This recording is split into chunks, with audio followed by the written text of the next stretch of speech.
Sunikma, mahasiswi dari UIN Sultan Toha Saifuddin Jambi dari program studi akuntansi syariah semester 5 dengan NIM 5031859. Di video kali ini saya akan membahas tentang perbedaan akuntansi syariah dan akuntansi konvensional.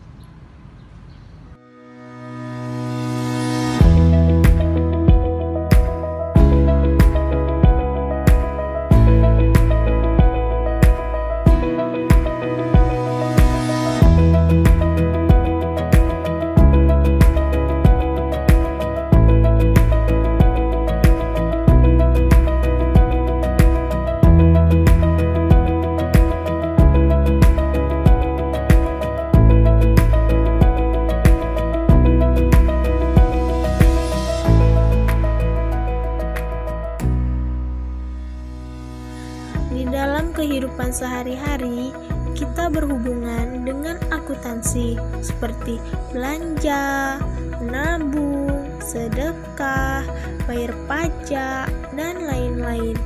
Nah, misalnya nih di antara kalian mencatat pemasukan dan pengeluaran setiap bulannya guna untuk mempermudah mengatur keuangan.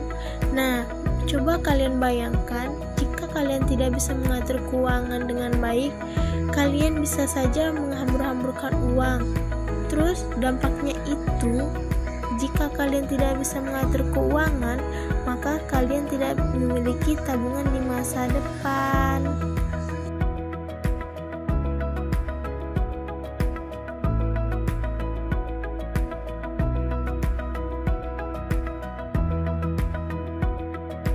Apa itu akuntansi? Akuntansi adalah suatu proses yang diawali dengan mencatat, mengelompokkan, mengolah, menyajikan data, serta mencatat transaksi yang berhubungan dengan keuangan, sehingga informasi tersebut dapat digunakan sebagai dasar pengambilan keputusan. Sedangkan akuntansi syariah adalah suatu sistem atau teknik pencatatan, penggolongan, peringkasan, pelaporan yang dapat digunakan dalam pengambilan keputusan ekonomi atau perusahaan dengan menggunakan prinsip-prinsip syariah terkandung dalam nilai-nilai Islam. Jadi, akuntansi syariah dan akuntansi konvensional ini merupakan dua hal yang sama namun tidak sejenis. Ada perbedaan antara akuntansi konvensional dan akuntansi syariah, yaitu perbedaan yang pertama yaitu tujuan. Nah, tujuan dari akuntansi syariah yaitu untuk mencapai keadilan sosial ekonomi baik bagi individu maupun masyarakat, di mana semua unsur yang terlibat seperti pemilik, manajer, akuntan, auditor, pemerintah sebagai bentuk sarana ibadah kepada Allah Subhanahu wa Ta'ala. Sedangkan akuntansi konvensional itu laba menjadi tujuan utamanya. Namun pada praktiknya di Indonesia, akuntansi syariah tidak terbebas dari pengaruh akuntansi konvensional. Kedua jenis ini akan jelas terlihat berbeda berdasarkan landasan dan prinsip. Lalu perbedaan yang kedua itu dari landasan. Nah, landasan akuntansi konvensional itu logika manusia yang bisa berubah tergantung keadaan sekitar dan kultur. Sedangkan landasan akuntansi syariah itu dari Al-Quran, hadis, dan kaidah-kaidah Islam. Akuntansi konvensional memiliki prinsip akuntansi kapitalis di mana seluruh penyajian laporan keuangan selalu mencerminkan kepentingan dan kebutuhan stakeholder. Sedangkan prinsip akuntansi syariah berdasarkan surah Al-Baqarah ayat 282 yaitu pertanggungjawaban, keadilan, dan kebenaran.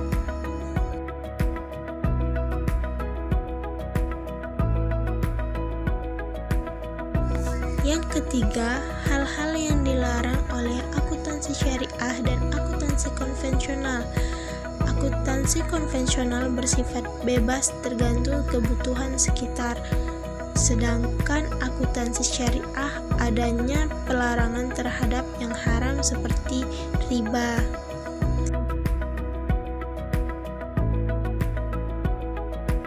Terus yang keempat, konsep penilaian. Konsep penilaian dari akuntansi konvensional itu dalam menentukan nilai atau harga untuk melindungi modal pokok. Akuntansi konvensional masih memiliki pandangan yang berbeda-beda.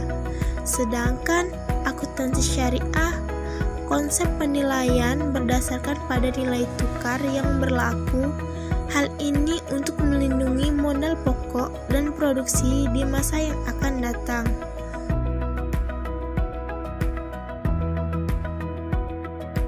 Yang kelima, konsep modal dari akuntansi konvensional itu dibagi menjadi dua bagian. Yang pertama, modal tetap atau aktiva tetap dan modal beredar atau aktiva lancar. Dan akuntansi syariah itu dibagi menjadi dua bagian juga. Yang pertama, uang atau cash dan harta barang atau stok. Harta barang ini dibagi menjadi dua bagian juga, yaitu barang milik dan barang dagang.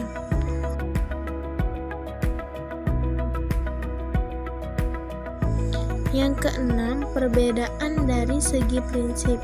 Nah, segi prinsip dari akuntansi konvensional menerapkan prinsip bahwa laba itu hanya ada ketika adanya jual beli. Sedangkan akuntansi syariah memakai akidah bahwa laba itu akan ada ketika adanya perkembangan dan pertambahan pada nilai barang, baik yang telah terjual maupun belum.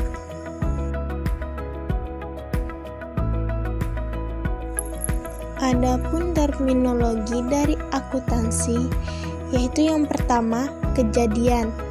Peristiwa yang berpengaruh suatu kejadian yang umumnya merupakan sumber atau penyebab dari perubahan aktiva, kewajiban, dan ekuitas.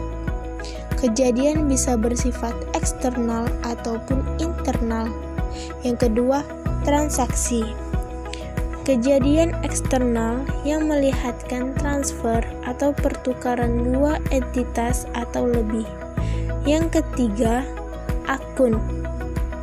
Catatan sistematis yang memperlihatkan pengaruh dari transaksi dan kejadian lainnya terhadap unsur tertentu atau aktiva kewajiban dan seterusnya. Akun yang terpisah digunakan untuk setiap aktiva, kewajiban, pendapatan, beban, dan modal atau ekuitas pemilik. Yang keempat, akun real dan nominal. Akun real atau permanen adalah akun-akun aktiva, kewajiban, dan ekuitas. Akun ini muncul pada neraca. Sedangkan akun nominal atau temporer adalah akun-akun pendapatan, beban, dividen, dan akun ini muncul pada laba rugi. Akun nominal akan ditutup secara periodik dan sementara akun real tidak. Yang kelima, buku besar. Buku yang mengandung akun-akun. Buku besar umum berisi semua akun aktiva, kewajiban, ekuitas, pemilik, pendapatan, dan beban. Buku besar pembantu mencatat rincian yang berhubungan dengan akun buku besar umum tertentu. Yang keenam, jurnal. Buku pencatatan awal di mana transaksi dan kejadian-kejadian lainnya dicatat pertama kali. Berbagai jumlah yang terdapat dalam jumlah kemudian dipindahkan di buku besar. Yang ketujuh, pemindahan bukuan atau posting. Proses pemindahan fakta-fakta dan angka-angka penting dari jurnal ke akun buku besar. Yang kedelapan, neraca saldo. Daftar semua akun terbuka dalam buku besar beserta saldonya. Neraca saldo yang tercipta setelah semua penyesuaian dipindahkan ke buku besar disebut neraca saldo yang disesuaikan. Neraca saldo yang tercipta setelah semua ayat jurnal penutup dipindahkan ke buku besar dinamakan neraca saldo setelah penutupan. Neraca saldo bisa dibuat kapan saja. Yang ke-9, ayat jurnal penyesuaian. Ayat jurnal yang dibuat pada akhir periode akuntansi untuk memperbarui semua akun menurut akuntansi aktual agar laporan keuangan yang bisa dibuat. Yang ke-10, laporan keuangan. Laporan yang mencerminkan pengumpulan, tabulasi, dan ikhtisar akhir dan data akuntansi. 4 laporan yang umum adalah 1. Neraca yang menunjukkan kondisi keuangan perusahaan pada akhir suatu periode. Kedua, laporan laba rugi yang mengukur hasil-hasil operasi selama periode bersangkutan. Yang ketiga, laporan arus kas yang melaporkan kas yang disediakan dan digunakan oleh aktivis operasi, investasi, dan pembiayaan selama suatu periode. Dan yang keempat, laporan laba ditahan yang merekonsiliasi saldo akun laba ditahan dari awal periode sampai akhir periode. Yang terakhir, 11, ayat jurnal penutup. Proses formal yang dipakai untuk mengurangi semua akun nominal menjadi 0 dan menentukan serta mentransfer laba bersih atau rugi bersih ke akun ekuitas pemilik juga disebut menutup buku besar.